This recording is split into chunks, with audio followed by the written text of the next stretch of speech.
आलसी गधा। एक गांव में राजू नाम का किसान रहा करता था। उसके पास एक गधा था जिसकी मदद से वो बाजार में अनाज बेचने के लिए जाया करता था।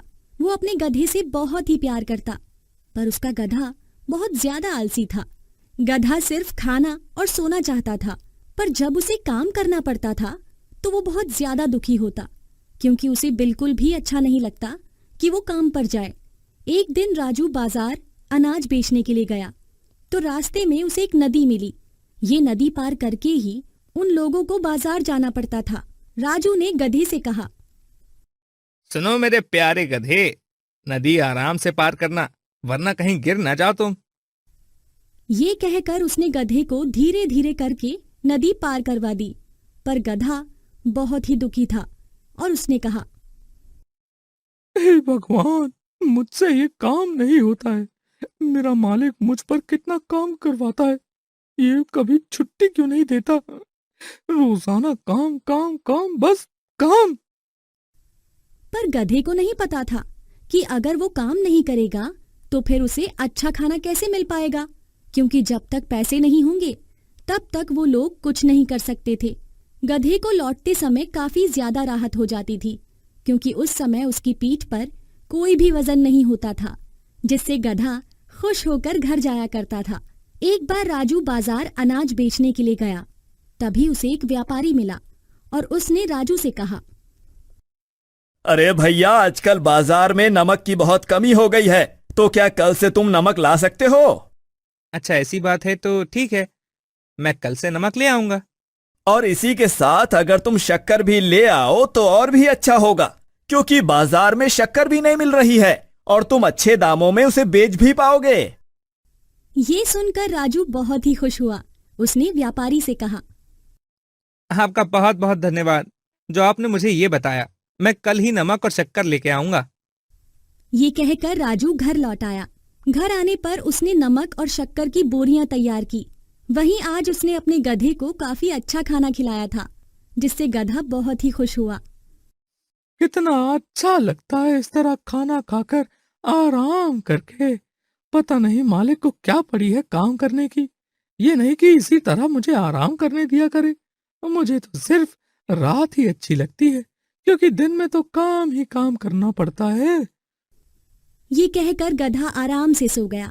अगली सुबह गधा उठा तो राजू ने उस पर 3 बोरी नमक की और 3 बोरी शक्कर की लाद दी, जिससे गधा जोर जोर से चिल्लाने लगा। ये देखकर राजू ने कहा, लगता है गधे पर ज्यादा वजन हो गया है, इसी वजह से ऐसा करता हूँ, 1 बोरी कम कर देता हूँ। ये कहकर राजू ने 1 बोरी को कम कर दिया, पर गधा चलने के लिए तैयार ही नहीं था, क्योंकि आज उसका बिल्कुल भी काम पर जाने का मन नहीं था। ये देखकर राजू ने कहा, क्या हुआ, चलो हमें बाजार जाना है, देरी हो रही है। पर गधा चल ही नहीं रहा था। वहीं राजू को गधे की आदत पता थी कि वो बहुत ज्यादा आलसी था। इस वजह से राजू ने एक डंडा उठाया और कहा, चलता है या फिर तुझे मारूं अभी, चल जल्दी चल। जिससे गधा डर गया और वो बाजार चला गया। आज बाजार में राजू की काफी अच्छी बिक्री हुई थी, क्योंकि उसका सारा नमक और शक्कर अच्छे दामों में बिक गया, जिससे राजू काफी खुश हुआ। अरे वाह, आज तो काफी अच्छा मुनाफा हो गया है। अब मैं इसी तरह रोजाना नमक और शक्कर बेचूंगा। ये कहकर वो लोग घर आ गए। अगले दिन राजू ने फिर से 3 बोरी शक्कर और 3 बोरी नमक की लादी और गधे को चलने के लिए कहा। गधे को पता था अगर वो नहीं जाएगा तो राजू उसे पीटेगा, जिस वजह से गधा बेमन होकर बाजार के लिए चल दिया। तभी रास्ते में नदी पड़ी। आज नदी में पानी बहुत बहाव में था। ये देखकर राजू थोड़ा परेशान हुआ। अरे आज तो नदी में पानी बहुत ज्यादा है, आज तो संभाल कर गधे को निकालना पड़ेगा, वरना अगर ये पानी में गिर गया तो मेरा बहुत ही नुकसान हो जाएगा। वहीं गधा बहुत ज्यादा परेशान था, क्योंकि उसे इतना वजन उठाना बिल्कुल भी अच्छा नहीं लग रहा था। इसके बाद राजू गधे को धीरे धीरे करके नदी पार करवाने लगा, पर तभी अचानक गधे का पैर एक बड़े से पत्थर से टकराया और गधा नदी में गिर गया। ये देखकर राजू बहुत ज्यादा परेशान हुआ। अरे नहीं, ये क्या हो गया? उसने जल्दी से गधे को उठाने की कोशिश की, पर गधा उठ ही नहीं पा रहा था। काफी देर हो जाने के बाद जब गधा उठा तो वो हैरान था, क्योंकि अब उसकी पीठ पर बिल्कुल भी वजन नहीं लग रहा था। ये देखकर गधे ने कहा, अरे ये कैसे हो गया? मुझे अपनी पीठ पर वजन क्यों नहीं लग रहा है? ये तो जादू है, जादू। वहीं राजू काफी ज्यादा परेशान हुआ। उसने जल्दी से बोरियां देखी तो उसमें से नमक और शक्कर बह चुका था, जिससे राजू ने कहा, हे भगवान, आज तो मेरा बहुत ही नुकसान हो गया। अब बाजार जाकर क्या होगा? अब तो घर ही जाना पड़ेगा। ये कहकर वो गधे को वापस घर ले आया, जिससे आज गधा बहुत खुश था, क्योंकि आज उसे काम भी नहीं करना पड़ा और आज उसने खूब खाया और खूब सोया। अगली सुबह वो फिर से नमक और शक्कर लेकर निकल गया। नदी के पास आने पर गधे ने कहा, कल जब मैं इसमें गिरा था तो वजन हल्का हो गया था। मुझे आज भी वैसा ही करना चाहिए, क्योंकि ये नदी जादुई है। ये कहकर गधा जल्दी से उसी जगह पर गिर गया। ये देखकर राजू काफी ज्यादा परेशान हुआ। अरे ये क्या कर रहे हो बेवकूफ गधे? मेरा बहुत नुकसान हो जाएगा। पर गधे ने राजू की बात नहीं सुनी, जिससे राजू बहुत दुखी हुआ। अब तो गधा रोजाना यही किया करता था, जिससे राजू समझ चुका था कि गधा जानबूझकर ऐसा कर रहा है, और उसने अपने मन में कहा, इस गधे को मुझे सबक सिखाना ही पड़ेगा।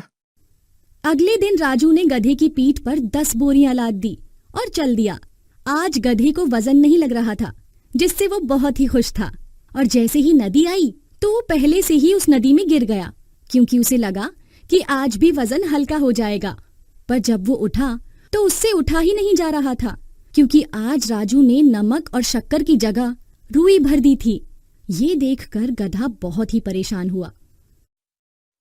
अरे ये क्या? मैं उठ क्यों नहीं पा रहा हूँ? उठ नहीं पा रहा हूँ मैं। आज तो वजन बहुत ज्यादा लग रहा है। वहीं राजू ने जैसे तैसे गधे को उठाया और कहा, चलो जल्दी से, हमें बाजार पहुंचना है और इस रुई को बेचना भी है।